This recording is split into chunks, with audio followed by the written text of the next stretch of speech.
Hi, I'm James Haggerty, and today we're going to clean a record. Hi, we're here today with James Haggerty. Not only is he a great bass player, but he's also a record collector, historian, and archivist. He's done work for the Nashville Public Library, and he's taking good care of his own records and helping me today with Tennessee Ernie Ford's Pearly Shells from Capitol Records. We're restoring it, transferring it to digital tape, and then providing it for the Bristol Birthplace of Country Music Museum, which is run by the Smithsonian.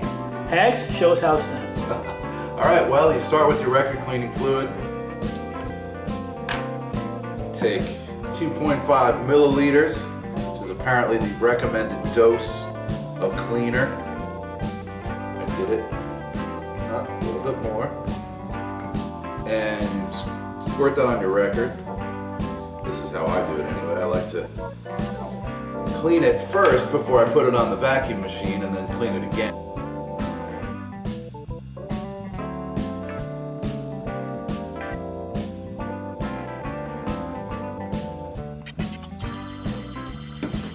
I have a variety of brushes here. This is a edger pad from the Home Depot, kind of microfiber, doesn't scratch, gets in the grooves really well.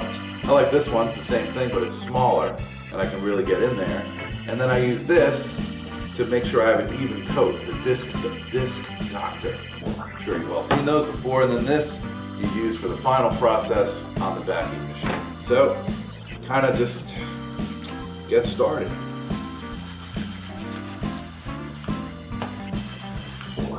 Work it in, and you can feel the bristles of this brush getting down in the grooves. And really what this fluid is doing is it's penetrating the groove and getting the dirt that the needle pushes down deep and hard. The tracking force of a diamond tip needle is some ridiculous thing that would, like in human terms, would crush you. Anyway, so the dirt gets down in there, and that's what causes all those clicks and pops. And anybody that tells you that clicks and pops are romantic or sound good, in my opinion, has never heard a really clean record. Why don't we cut it and maybe we can edit it? You in side two now, Hags? Here we are on side two. I'm dispensing with the oral syringe. Kind of know. I'm cheating a little bit. Here we are on side two, same thing. This is sort of a pre-wash. I figure it can't hurt. I'm gonna sort of do the same thing again on the machine, but I just figure it can't hurt and it can only help. Side two, the same process. Indeed. What's the name of the chemical again? Well, this is like kind of a homebrew record cleaning solution that is based on the really expensive things that you would pay $50 a bottle for, you know, from companies like, well, I don't want to advertise anybody, but, you know, people sell at a convenience, you know, and you sort of pay through the nose of not having to make it yourself, but it's pretty common ingredients with one notable exception, which is like a photographic chemical. And what it is it's a surfactant, and it allows the alcohol and distilled water. It is sort of a soap that the surfactant allows the cleaning solution to penetrate the groove and not just sit on the surface. It's like getting down in the groove. And then the vacuum pulls out all that dirt, like whatever's in there. And sometimes you have to do it more than once, and, you know, but it's a noticeable improvement. And I, for years, just did this by hand and didn't have a vacuum, but the vacuum is pretty great. So there you go.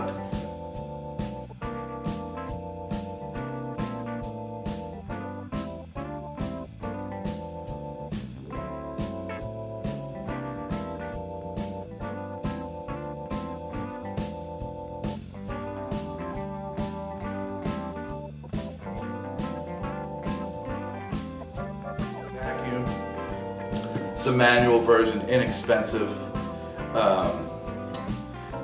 Use my old toothbrush here to clean the felt pads that the record, this is This is your vacuum element right here, and these felt pads kind of brush as you turn the record by hand. But the theory is that sometimes there might be some sediment in there from the record and you don't want to scratch your record as you're cleaning it. So I'm using an old toothbrush to brush that surface. Okay, so you put your pad on here, take your record, go back to side one, and I kind of use my finger as a guide, doing this backwards here, to get the record to sit on the spindle, and sometimes this takes me a minute, kind of this backwards cowboy, unfortunately. There we go. And then this sits on top of your label. And then I kind of repeat this process again, so it's probably a little bit of overkill, but like I said, I feel like it can't really hurt. And then this protects your label from liquid, and you kind of, some people this is all they would do, and it's probably enough. But I guess I cleaned records by hand for so many years that I just sort of feel like it can't hurt. So you're distributing the fluid across into the grooves again. How often do you have to empty the reservoir from the vacuum? Well, since it's like alcohol based, it's mostly alcohol. The purest, like alcohol that you can find, like 99, like lab grade, they recommend. And so it really evaporates very quickly. There's really not much in there to. But is there a reservoir that you empty? There is, but you really don't have to worry about it. That's what I'm saying. So you turn your vacuum on. This is going to be loud. You're vacuuming the fluid from the grooves. The vacuum is underneath. You're removing that fluid and dirt. It takes about 3 or 4 spins, and I like the manual one because you can control how fast you're running across that vacuum. And I go the other way. Maybe you don't have to. Again, I don't think it can hurt.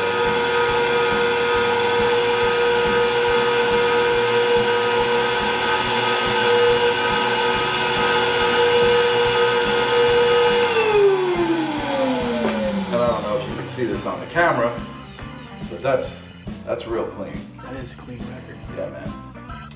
And then I'm going to do the same thing on the other side now.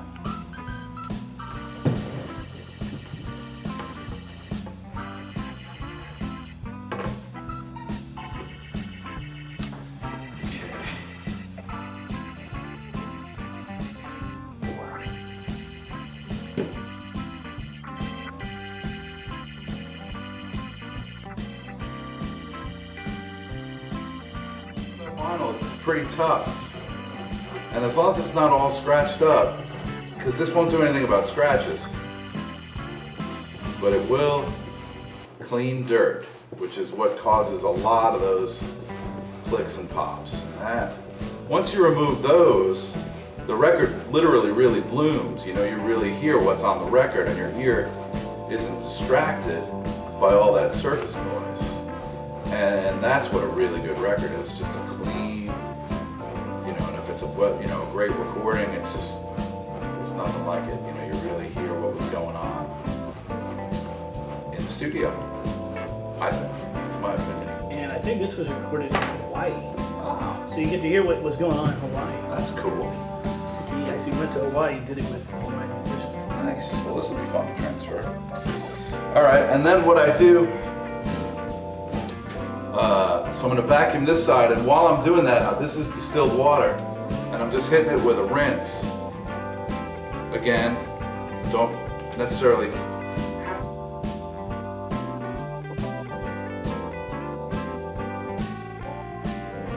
can't hurt. And so while I'm turning it, while it's vacuuming, I'm distributing this little rinse, and I'm going to vacuum it again, and do the same thing on the other side.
now, ladies and gentlemen, we are going to transfer this record to the digital format.